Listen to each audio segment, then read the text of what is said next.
تو مصنف کے بارے میں کچھ باتیں، کچھ کتاب کے بارے میں، اور جو مصنف علیہ الرحمہ کا مقدمہ ہے جو المختار پر، اس کا خاص طور پر ترجمہ کیا گیا تھا، اور ابتدائی صفحہ میں جو باتیں تھی وہ بات کل پڑھائی گئی تھی، یعنی جس میں طہارت اور وضو کا لغوی معنی اور شرعی معنی بیان کیا گیا تھا، اور وضو کی فرضیت کا سبب بتایا گیا تھا۔ وضو جی کے فرض ہونے کا سبب ارادہ صلاۃ ہے، نماز کا ارادہ کرنا، جیسا کہ آیت کریمہ میں اذا قمتم من الصلاۃ فاغسلوا کا لفظ آیا، اذا قمتم کا لفظ آیا، اسی سے پتہ چلا کہ جب نماز کا ارادہ ہو تو اس وقت وضو کرنا فرض ہو جاتا ہے۔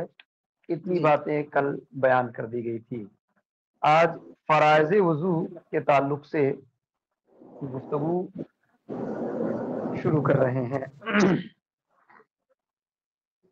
پہلے مصنف علیہ الرحمہ متن میں یعنی المختار میں ذکر کرتے ہیں وَفَرْضُهُ غسل الوجہ وغسل الیدین مع المرفقین۔ مرفقین کے بعد زا لکھا بریکٹ میں، اس کا مطلب اس میں امام ظفر کا اختلاف ہے کچھ۔ وَمَسْحُ رُبِعِ الراس، مسح ربع راس میں فا لکھا بریکٹ میں، اس کا مطلب اس میں امام شافعی رحمۃ اللہ تعالی علیہ کا اختلاف ہے۔ وغسل الرجلین مع الکعبین، اس کے بعد زا لکھا، اس میں امام ظفر رحمۃ اللہ تعالی علیہ کا اختلاف ہے، کیونکہ خطبے کے اندر ہی انہوں نے بتایا تھا کہ ان ائمہ کے مذہب کے لیے، ان کے اختلاف کے لیے ہم ان کے نام کے رموز کو بیان کریں گے، اشاریہ بیان کریں گے۔ اچھا، آواز ادھر نہیں پہنچ رہی ہے۔ آ رہی ہے حضرت۔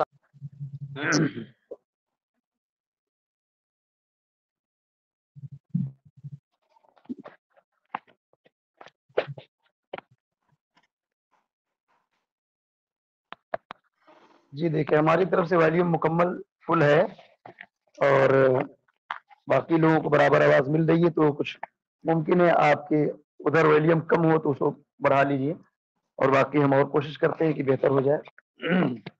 مائک کو اور قریب کر لیتے ہیں۔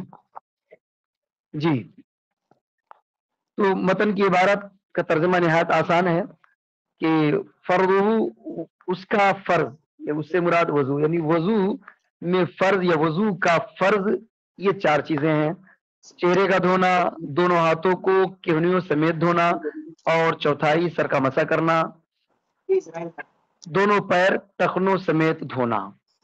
یہ اصل مسئلہ ہے جو کہ ہمارے نزدیک یعنی ائمہ احناف کے نزدیک جو فرض ہے اس کو متن میں بیان کیا، جیسا کہ مصنف کا اپنا طریقہ بھی ہے، انہوں نے بتایا بھی، کیونکہ متن میں خالص مفتب مسائل کو ذکر کریں گے، اور رموز کے ذریعے انہوں نے اشارہ کر دیا کہ فلاں فلاں جگہ فلاں امام کا اختلاف ہے۔ اب شرح میں ان اختلافات کو مزید ذکر بھی کر رہے ہیں۔ تو پہلے تو متن کی عبارت کو دہرا رہے ہیں، وَفَرْضُهُ غسل الوجہ وغسل الیدین مع المرفقین ومسح بالراس وغسل الرجلین مع الکعبین۔ تو پتہ چلا فرائض وضو چار ہیں، اور وہ چار چیزیں یہی ہیں: چہرے کا دھونا، دونوں ہاتھوں کا کہنیوں سمیت دھونا، اور چوتھائی سر کا مسح کرنا، دونوں پیروں کو ٹخنوں سمیت دھونا۔ یہ ہمارے نزدیک یہی چار باتیں انہی چیزوں کے ساتھ، یعنی کہنیوں سمیت دھونا ہے، ٹخنوں سمیت دھونا ہے، اور سر کا مسح، چوتھائی سر کا ہی مسح کرنا فرض ہے۔ یہ ہمارے نزدیک فرض ہے جو کہ ہم ابتدا سے اس کو جان رہے ہیں۔ اب ان چار چیزوں کی فرضیت کی دلیل کیا ہے؟ آگے بڑھنے سے پہلے ایک بات اور بھی عرض کریں گے آپ حضرات کی خدمت میں، کہ ائمہ احناف پر خاص طور پر وہابیوں کی طرف سے، یعنی اہل حدیث کی طرف سے، جسے غیر مقلدین ہم کہتے ہیں، غیر مقلدین کی طرف سے خاص طور پر اعتراضات ہوتے ہیں کہ امام اعظم اور ان کے مسلک پر چلنے والے جو دیگر فقہا ہیں انہوں نے زیادہ تر مسائل قیاس کر کے ہی اخذ کیا ہے، استنباط کیا ہے، نکالا ہے۔ ان کے مسائل کے لیے قرآن یا حدیث دلیل نہیں ہے یا بہت کم ہے، یہ ان کا اعتراض ہوتا ہے۔ اس لیے اس کتاب کے اندر آپ اس بات کو بھی محسوس کریں گے کہ ائمہ احناف کے جتنے بھی مسائل ہیں جو استنباط کیے گئے ہیں فقہی مسائل، وہ سب کے سب قرآن مقدس سے یا احادیث رسول صلی اللہ علیہ وسلم سے، اور پھر اگر احادیث میں اس کا حکم نہیں ہے تو اجماع اور قیاس سے ہے۔ لیکن زیادہ تر مسائل کے لیے جو دلیلیں پیش کی گئی ہیں وہ سب کے سب حدیث سے ثابت ہے۔ اس لیے اس کتاب میں اس کا خاص طور پہ انتظام کیا گیا ہے، جس کے ذریعے دیگر ائمہ اہل سنت جیسے شوافی وغیرہ، مالکی اور حنبلی وغیرہ کو بھی جواب دے سکتے ہیں، اور بالخصوص اس زمانے کے سب سے بڑے فتنہ یعنی اہل حدیث کو جواب دے سکتے ہیں کہ جو امام اعظم کے ہم تقلید کرتے ہیں تو انہوں نے جو مسائل اخذ کیا ہے، استنباط کیا ہے، وہ فقط قیاس سے نہیں کیا ہے، بلکہ زیادہ تر ان کے مسائل کے جو منبع اور مرجع ہیں وہ قرآن مقدس ہے، اور پھر رسول کائنات صلی اللہ علیہ وسلم کی حدیثیں ہیں، اور بعض مسائل کے لیے اجماع اور قیاس بھی ہے، کیونکہ چار چیزیں دلیل ہمارے شریعت میں چاروں چیزیں دلیل ہیں، یعنی دلائل شرعیہ یہ چار ہیں، تو چاروں دلیل ہیں۔ یقیناً قیاس سے بھی مسائل اخذ کیا کیونکہ وہ دلیل شرعی ہے، اجماع سے بھی مسائل مستنبط کیا کیونکہ وہ بھی دلیل شرعی ہے، لیکن اس کا ہرگز یہ مطلب نہیں کہ ان کے پاس حدیث کا علم نہیں تھا یا حدیث پر انہیں مہارت حاصل نہیں تھی، یہ ہرگز مطلب نہیں، بلکہ دیگر ائمہ کو جتنا حدیث پر عبور حاصل تھا اس سے کہیں بڑھ کر کے اور اس سے کہیں زیادہ امام اعظم کو احادیث رسول صلی اللہ علیہ وسلم پر عبور حاصل تھا، کیونکہ دیگر ائمہ تک جو حدیثیں پہنچی ہے اس میں بعض میں 4 سند ہے، بعض میں 5 سند ہے، بعض میں 6 سند ہے، لیکن امام اعظم تک جو حدیثیں پہنچی ہیں ان میں وہ بہت کم سند سے پہنچی ہے، 2-3 سند کے ساتھ رسول اللہ صلی اللہ علیہ وسلم تک حدیثیں پہنچ جاتی ہے۔ اس لیے جس وقت امام اعظم نے مسائل کا استنباط کیا، مسائل اخذ کیا، اس وقت تو امام بخاری، امام مسلم اور دیگر ائمہ کی ولادت بھی نہیں ہوئی تھی، کتاب کا وجود تو بہت بعد میں ہے۔ اس لیے امام اعظم کے بارے میں یہ اعتراض کرنا کہ ان کو حدیثیں معلوم نہیں تھی، حدیثیں یاد نہیں تھی، یہ اعتراض بالکل بیجا ہے، اور اس کتاب کے اندر محسوس کریں گے کہ تمام مسائل کی دلیل بالخصوص قرآن کے بعد احادیث رسول صلی اللہ علیہ وسلم سے دی گئی ہے۔ اسی طریقے سے اس دور میں چند کتابیں اور بھی ہیں، ایک کتاب ہے الفقہ الحنفی فی صوبہ الجدید جو 5 جلد میں ہے، فقہ حنفی کی بڑی اہم کتاب ہے، اور مصر سے ہی لکھی گئی ہے۔ وہ 5 جلد میں فقہ حنفی کو پورے احادیث سے، اور احادیث بھی وہ احادیث جو جن کی تخریج کی گئی ہے باضابطہ، اور وہ حدیثیں کہاں کہاں درج ہے، ان حدیثوں پہ کس کس نے کیا کلام کیا ہے اس کے ساتھ درج کیا ہے۔ تو ان سب کتابوں کے ذریعے، ان باتوں کے ذریعے بالکل واضح ہو جاتی ہے یہ باتیں کہ امام اعظم نے جو مسائل کا استنباط کیا ہے قیاس اور اجماعی سے نہیں، بلکہ پہلے قرآن پھر احادیث رسول صلی اللہ علیہ وسلم ہی کے ذریعے انہوں نے مسائل کا استنباط کیا ہے۔ خاص طور پہ یہ باتیں اس میں نظر آئیں گی۔ تو اب فرضیت کی دلیل کیا ہے؟ تو فرضیت کی دلیل ہے لما تلونا، اس آیت کی وجہ سے جسے ہم نے تلاوت کیا، یعنی وہی آیت کریمہ جو قرآن مقدس کی وضو کے بارے میں فَإِذَا كُنْتُمْ، وہ کیا ہے، اذا کنتم الى یا الصلاۃ ایھا فاغسلوا الذین آمنوا اذا وجوہکم، قمتم جی الى ہاں، الصلاۃ فاغسلوا جی وجوہکم۔ جی جی اذا قمتم الى الصلاۃ فاغسلوا وجوہکم وايدیکم الى المرافق وامسحوا برؤوسکم وارجلکم الى الکعبین، یہی آیت کریمہ وضو کی فرضیت کی دلیل ہے، اور وضو میں جتنے فرائض ہیں اس کا ذکر بھی اسی آیت کے اندر ہے۔ اسی کا لما تلونا کہ یہ جو 4 چیزیں فرض ہے وہ اسی آیت کی وجہ سے ہے جس آیت کی ہم نے تلاوت کی۔ تو اب چہرے اور ہاتھ اور مسا اس کی حدود کو بیان کر رہے ہیں کہ چہرے میں حد کیا ہے، جو کہ ابتدائی کتابوں سے پڑھتے آ رہے ہیں۔ ما یواجہ بھی، وجہ کہتے کسے ہیں تو پہلے اس کی تعریف کیا، فل وجہ ما یواجہ بھی، وجہ یعنی چہرہ اسے کہتے ہیں جس کا مواجہہ کیا جائے، یعنی سامنے سے جتنا حصہ دکھائی دے اسی کو وجہ کہتے ہیں، اور وجہ بنا ہی مواجہہ سے ہے، اسی لیے، اور واجہ یواجہ مواجہہ کا معنی ہوتا ہے جسے سامنے سے بغیر تکلف کے دیکھا جا سکے، اس کو وجہ کہتے ہیں۔ یہ چہرے کی تعریف ہو گئی، وجہ کی تعریف ہوئی، اور اس کی حد کیا ہے وضو میں؟ وہ من قصاص الشعر الى اسفل الذقن طولا وما بین شحمتي الاذنین عرضا، اور وہ بال کے اگنے کی جگہ سے تھوڑی کے نیچے تک ہے، یعنی وضو میں دھونے کی جو حد ہے چہرے کی طول میں دیکھیں تو اوپر بال اگنے کی جگہ سے لے کر کے تھوڑی کے نیچے تک ہے، یہ لمبائی کی حد ہوئی طول میں۔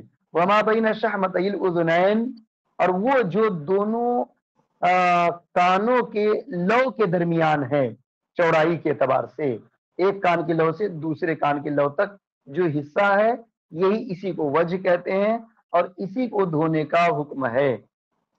اب چہرے کے اندر چونکہ منہ کا حصہ بھی ہے، ناک کا حصہ بھی ہے، آنکھ بھی ہے، تو منہ کے اندر کلی کرنا یہ وضو میں فرض نہیں ہے بلکہ سنت ہے، جس کا ذکر آگے آئے گا۔ ناک میں پانی ڈالنا نرم ہڈی تک یہ فرض نہیں ہے بلکہ سنت ہے، اس کا ذکر بھی آگے آئے گا۔ اب رہا آنکھ کا معاملہ، تو آنکھ کے اندرونی حصہ، یعنی آنکھ کے جو وائٹ اور بلیک حصہ ہے جس کے ذریعے ہم دنیا کی رنگینیوں کو دیکھتے ہیں، اللہ تبارک و تعالیٰ کی نعمتوں کا مشاہدہ کرتے ہیں، تو اس آنکھ کے اندرونی حصے یعنی باطن عین کو دھونے کا کیا حکم ہے؟ کیا یہ بھی فرض ہے؟ تو اس کے بارے میں ارشاد فرمایا کہ نہیں، آنکھ کے اندرونی حصے کو دھونا یہ ساقط ہے۔ ساقط کیوں ہے؟ کیونکہ آنکھ کے اندرونی حصے کو دھونے میں مشقت بھی ہے اور ضرر بھی ہے، تو اس ضرر کے خوف کی وجہ سے اور مشقت اور دشواری کی وجہ سے آنکھ کے اندرونی حصے کو دھونا ساقط ہو گیا، اسے نہیں دھویا جائے گا، یعنی نہ تو اس کا دھونا سنت ہے نہیں فرض ہے۔ وسقط غسل باطن العینین لما فیہ من المشقت وخوف الضرر بہما، اور دونوں آنکھوں کے باطن کا دھونا ساقط ہے۔ کیوں ساقط؟ اس کی دلیل کیا ہے؟ تو دلیل پیش کر رہے ہیں لما فیہ، اس وجہ سے جو کچھ اس میں ہے۔ اب یہ ما کا بیان، ما موصولہ ہے، اس کا بیان یعنی من المشقت، یعنی مشقت، وخوف الضرر بہما، اور ان دونوں میں یعنی دونوں آنکھوں میں ضرر کے خوف کی وجہ سے، نقصان کے خوف کی وجہ سے۔ کبھی اچانک پانی اگر آنکھ میں چلا جائے یا صابن وغیرہ کا اثر آنکھ میں پہنچ جائے تو بڑی تکلیف ہوتی ہے، اسی سے اندازہ ہوتا ہے کہ آنکھ کو اگر اندر دھونے کا حکم ہوتا تو ضرور یہ نقصان دہ ہوتا، اسی لیے اس کا دھونا ساقط کر دیا گیا، کیونکہ دین اسلام دین فطرت ہے، اور دین فطرت کبھی کسی کو تکلیف دینا گوارا نہیں کر سکتا۔ تو دونوں آنکھوں کے باطن کا دھونا ساقط ہے اس مشقت اور ضرر کے خوف کی وجہ سے جو اس میں ہے، یعنی دھونے میں ہے۔ وہ بھی تسقط الطہارت، اسی کی وجہ سے طہارت ساقط ہے، یعنی دونوں آنکھوں کی طہارت کا جو مسئلہ ہے وہ ساقط ہے۔ اب اس کے بعد معاملہ آتا ہے ما بین الازار اور اذن کا، یعنی کان کے لو کے بغل میں جہاں سے داڑھی کے بال نکلتے ہیں مردوں کے، اس کے درمیان ایک جگہ ہے جو خالی ہوتا ہے، جس پہ بال نہیں ہوتے ہیں، تو بال نکلنے کی جگہ جو ہے جہاں پہ خط ہے، تو خط سے لے کر کے کان کی لو کے بیچ میں جو جگہ ہے، اس جگہ کے دھونے کے بارے میں اور نہ دھونے کے بارے میں اختلاف ہے۔ ہمارے نزدیک، یعنی ہمارے نزدیک سے مراد امام اعظم رحمۃ اللہ تعالی علیہ کے نزدیک اس کا دھونا بھی واجب ہے، جو کان کی لو اور جو داڑھی کے بال خط کے پاس نکلے ہوئے ہوتے ہیں اس کے بیچ میں جو جگہ ہے اس کا دھونا واجب ہے ہمارے نزدیک، کیونکہ وہ چہرے کا حصہ ہے، جبکہ اس میں امام ابو یوسف رحمۃ اللہ تعالی علیہ کا اختلاف ہے۔ امام ابو یوسف رحمۃ اللہ علیہ ارشاد فرماتے ہیں کہ داڑھی کے بال نکلنے کے بعد، چونکہ جب داڑھی کے بال نکل جائے تو داڑھی کے بال کے اندر جو جلد کا حصہ ہے، چمڑے کا حصہ ہے، اس کا دھونا ساقط ہو جاتا ہے۔ اگر داڑھی گھنی ہے تو اس کا دھونا ساقط ہوتا ہے، اسی وجہ سے داڑھی میں خلال کرنے کا مسئلہ آتا ہے، کہ جب پانی پہنچانا دشوار ہو تو اندر تک پانی نہیں پہنچا کر کے خلال کرنے کا مسئلہ آتا ہے. یہ ان لوگوں کے لیے جن کی داڑھی زیادہ گھنی ہو اور پانی پہنچانا دشوار ہو، ان کے لیے یہ مسئلہ ہے. تو اسی مسئلے کی وجہ سے امام ابو یوسف فرماتے ہیں کیونکہ داڑھی کہ جب بال نکل جائے تو بال جب نکل جائے تو اس کے نیچے کا دھونا چونکہ ساقط ہے اور اسی سے قریب یہ مابین الازار والاذن کا حصہ اسی سے قریب ہے، اسی وجہ سے وہ فرماتے ہیں کہ اس کا دھونا واجب نہیں ہے. یہ امام ابو یوسف فرماتے ہیں. جبکہ امام اعظم کے نزدیک ہے کہ نہیں، اس کا دھونا واجب ہے. اور کیوں دھونا واجب ہے؟ اس لیے دھونا واجب ہے کہ جو داڑھی کے جو بال نکلتے اس کے اندر کے دھونے، اس کے اندر کے حصے کو، جلد کو دھونے کو ساقط جو کیا گیا ہے وہ ایک حائل کی وجہ سے کیا گیا ہے کہ بال نکل آئے تو بال نکلنے کی وجہ سے نیچے کا حصہ دھونا دشوار ہے، اس وجہ سے اس حائل کی وجہ سے ساقط ہے.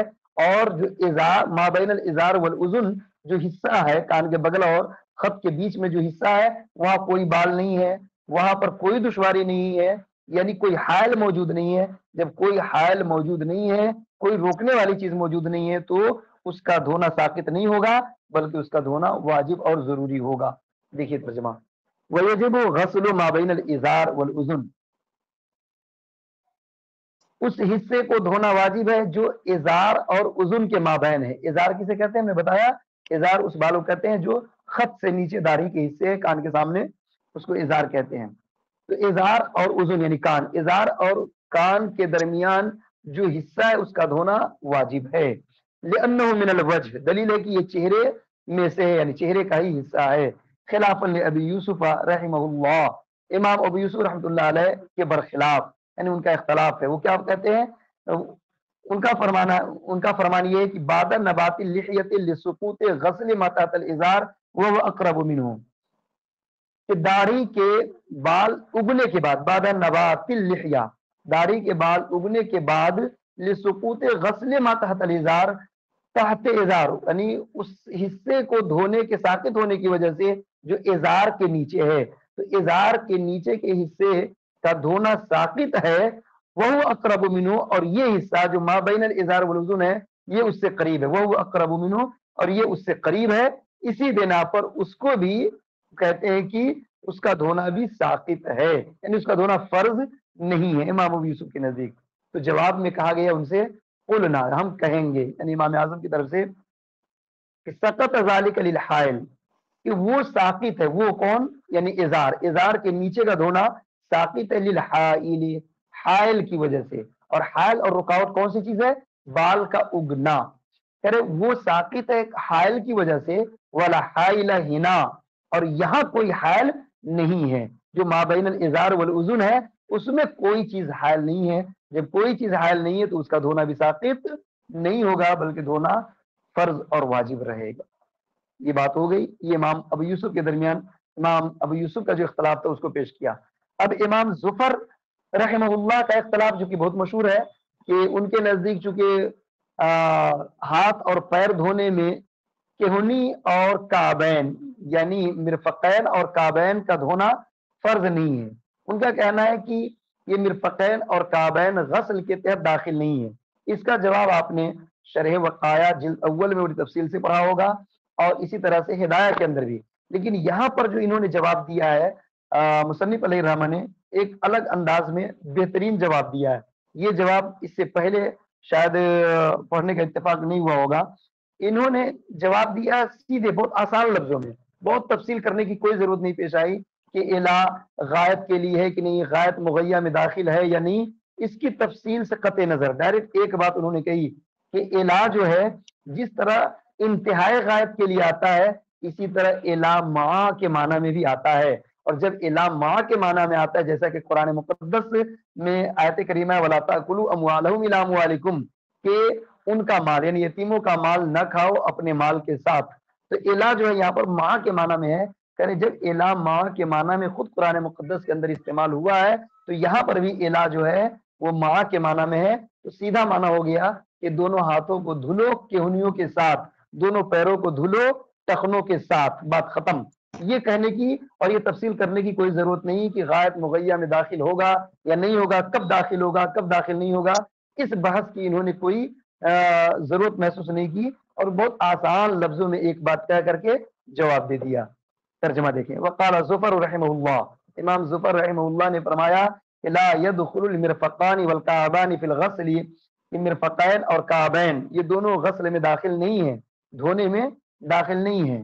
کیوں داخل نہیں کہ لأن الا للغایت, اس لیے کہ لفظ الا یہ غایت کے لیے ہے. اس وجہ سے انہوں نے کہا کہ یہ دونوں داخل نہیں, کیونکہ انتہا مرفق تک اور کعب تک انتہا ہو گئی, لہذا وہ شامل نہیں. یہ ان کی دلیل ہوئی. امام اعظم کی طرف سے دلیل دی جا رہی ہے اور جواب میں کہا جا رہا ہے قلنا, ہم کہیں گے کہ وہ تستعمل بمعنی ما, لفظ الا ما کے معنی میں بھی استعمال کیا جاتا ہے.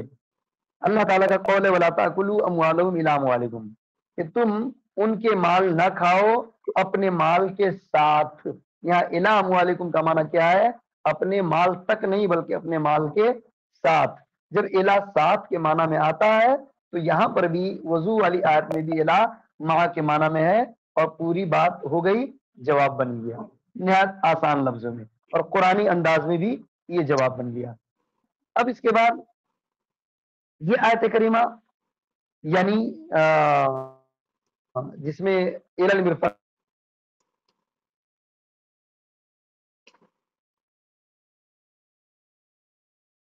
مجمل ہو, تو اس اجمال کی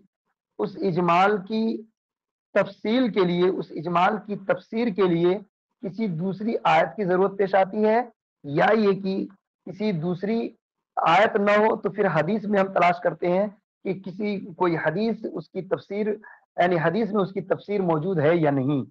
تو ہم نے دیکھا کہ یہ آیت کریمہ جس میں الی المرفقین اور الی الکعبین کا ذکر ہے, اس میں کوئی دوسری آیت کریمہ میں اس کی تفصیل موجود نہیں ہے, بلکہ رسول کائنات صلی اللہ تعالی علیہ وسلم کی حدیث اور آپ کے کا جو عمل ہے وہی اس آیت کی بہترین تفسیر بھی ہے اور بہترین اس کی تشریح بھی ہے.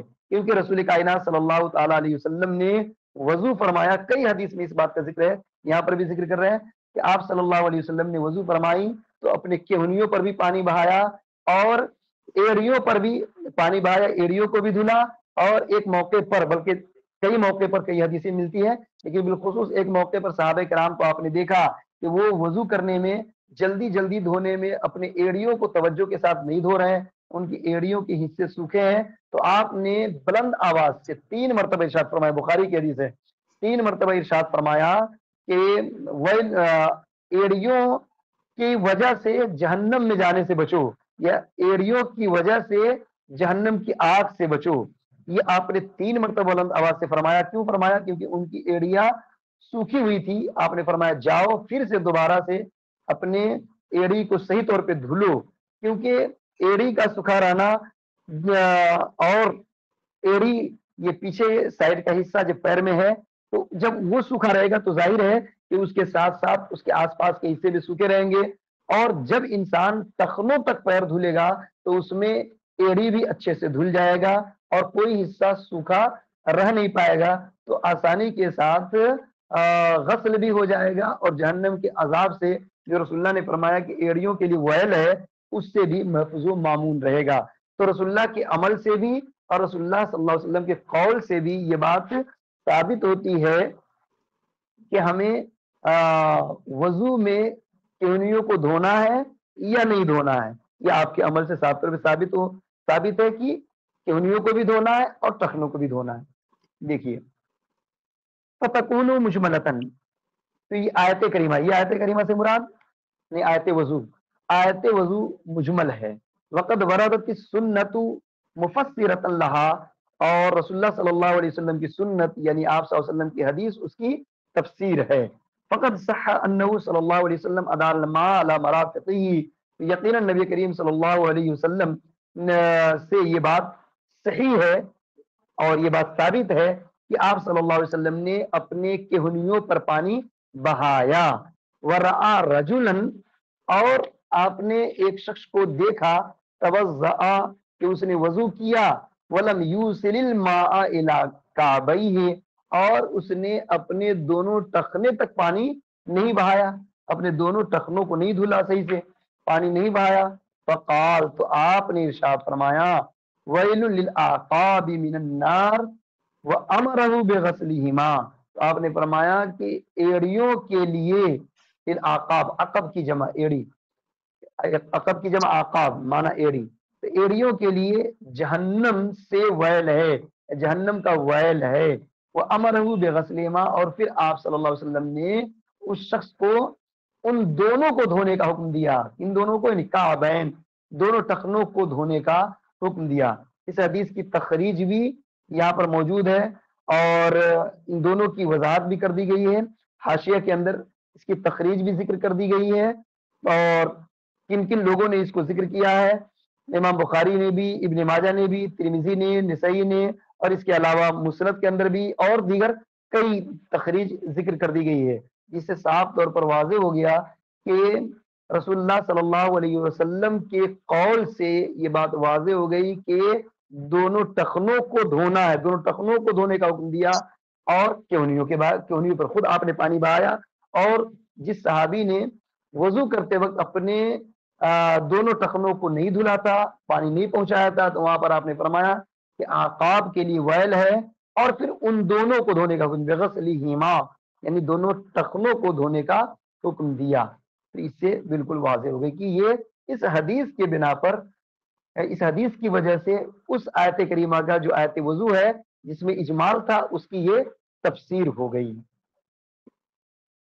اس کے بعد آگے فرماتے ہیں وَقَذَلْ آیَتُ مُجْمَلَةً فِي مَسْحِ الرَّاسِ، اسی طریقے سے یہ آیت کریمہ یعنی آیت وضو مسح راس میں بھی مجمل ہے، مسح راس میں بھی اختلاف ہے۔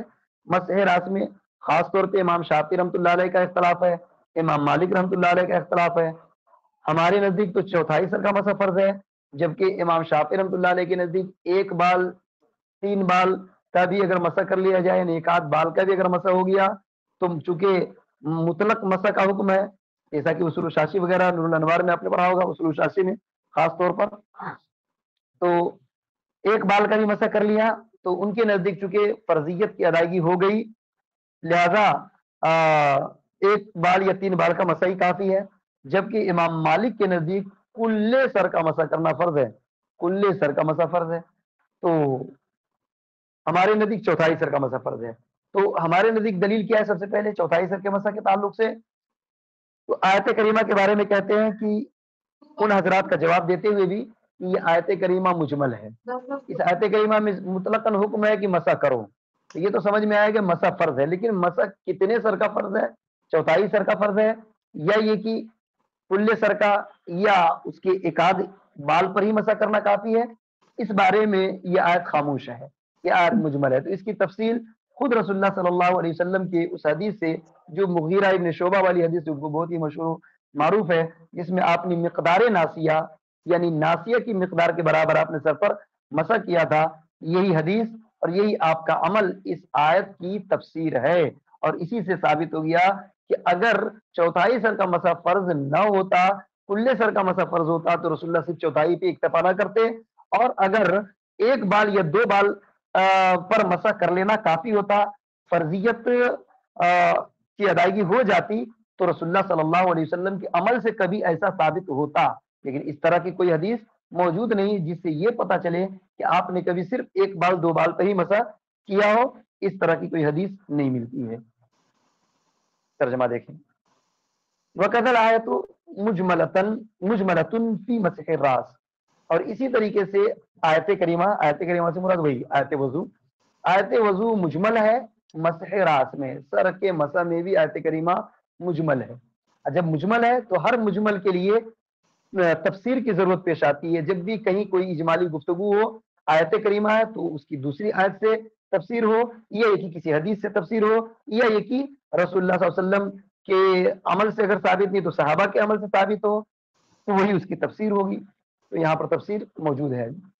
آیت وضو مسح راس میں بھی مجمل ہے، تحتمل ارادت الجمیع کما قال مالک، تو یہ آیت کریمہ احتمال رکھتی ہے کل سر کے مراد لینے کا، ارادت الجمیع کل سر، جمی کل سر کے مراد لینے کا احتمال رکھتی ہے، جیسا کہ امام مالک کا ارشاد ہے امام مالک نے کل سر کو فرض فرمایا.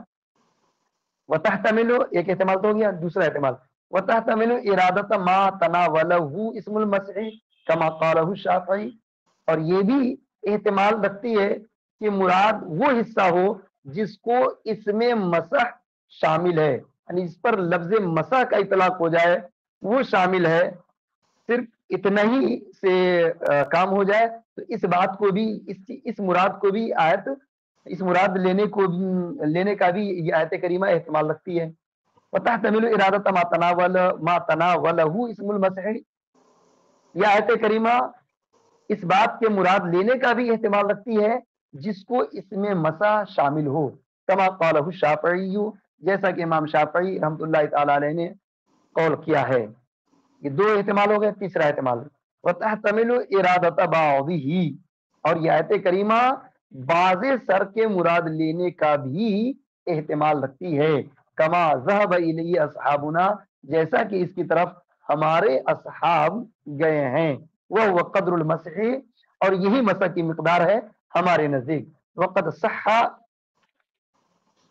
ان النبی صلی اللہ علیہ وسلم, وقت ہو گئے اس کی بس فقط دلیل ہے, ترجمہ کر لیجئے بس ہو جائے گا. وقد صح ان النبی صلی اللہ علیہ وسلم توضا فمسح بناصیتہ, اور نبی کریم صلی اللہ علیہ وسلم سے یہ بات ثابت ہے کہ آپ صلی اللہ علیہ وسلم نے وضو کیا تو مقدار ناصیہ, اپنے پیشانی کی مقدار پر مسح کیا. فکانہ بیانا للآیت, تو یہ حدیث آیت کے لیے بیان ہو گئی. وحجت علیہا, اور ان دونوں کے خلاف حجت بھی ہو گئی, یعنی امام شافعی اور امام مالک کے خلاف حجت بھی ہو گئی. والمختار فی مقدار ناصیہ, اور مقدار ناصیہ میں جو مذہب مختار ہے ما ذکر فی الکتاب, وہ ہے جو کتاب میں مذکور ہے, وہ ربع, اور وہ چوتھائی ہے. ولا یزید علی مرۃ واحدہ, اور مسح کرنے میں ایک مرتبہ پر زیادتی بھی نہیں کریں گے. یعنی غسل میں تو 3 مرتبہ ہے, لیکن مسح میں 3 مرتبہ نہیں, مسح صرف 1 مرتبہ. تو مسح 1 مرتبہ سے زیادہ نہیں کریں گے. لأن بالتکرار یسیر غسلا, اس لیے کہ تکرار کی وجہ سے جو مسح ہے وہ غسل ہو جائے گا. والمامور به المسح, اور جس چیز کا ہمیں حکم دیا گیا ہے وہ ہے مسح, لہذا صرف 1 مرتبہ مسح کریں گے تاکہ مسح غسل میں تبدیل نہ ہو جائے. بس آج کی گفتگو یہیں پر ختم ہوتی ہے. باقی کچھ پوچھنا ہو, ٹائم ہو گیا تو آپ بعد میں بھی پوچھ سکتے ہیں.